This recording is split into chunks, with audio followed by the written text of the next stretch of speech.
Class 3 ছেলেমেয়েরা, আশা করি তোমরা সবাই ভালো আছো, সুস্থ আছো। আমি লিপিকা সিস্টার, আমি চলে এসেছি।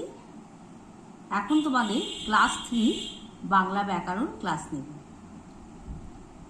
যেগুলো তোমাদের হয়ে গেছে তার থেকে কিছু প্রশ্ন উত্তর আমি তোমাদের এখন করাবো।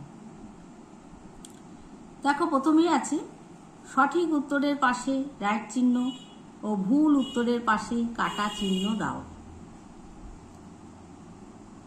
একের ক।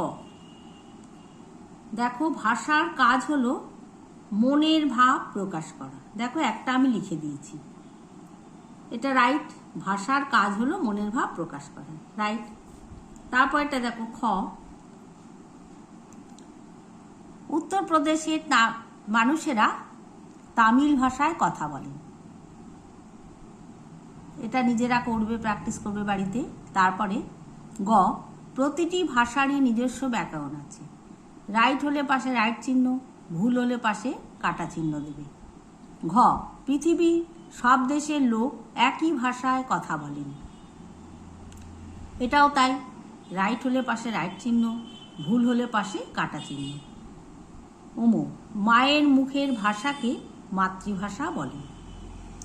এটাও বাড়িতে ঠিক একই নিয়মে লিখবে আর বাড়িতে প্র্যাকটিস করবে, নিজেরা প্র্যাকটিস করবে। এই উত্তরগুলো আমি লিখে দিলাম না, তোমরা বাড়িতে সুন্দর করে প্র্যাকটিস করবে। এবার দেখো 2 নাম্বার, শূন্যস্থান পূরণ করো। 2-এর ক। উদ্দেশ্য হলো, প্রথমটা আমি লিখে দিয়েছি, দেখো, উদ্দেশ্য হলো বাক্যের কর্তা। তারপরটা হলো খ। অনেক সময় উদ্দেশ্যের ঘরে ড্যাশ শব্দ থাকতে পারে। গ। অনেক বাক্যে উদ্দেশ্য ড্যাশ থাকে। ঘ। বাক্যের উদ্দেশ্য ও বিদেহ দুটি অংশকেই ড্যাশ যায়।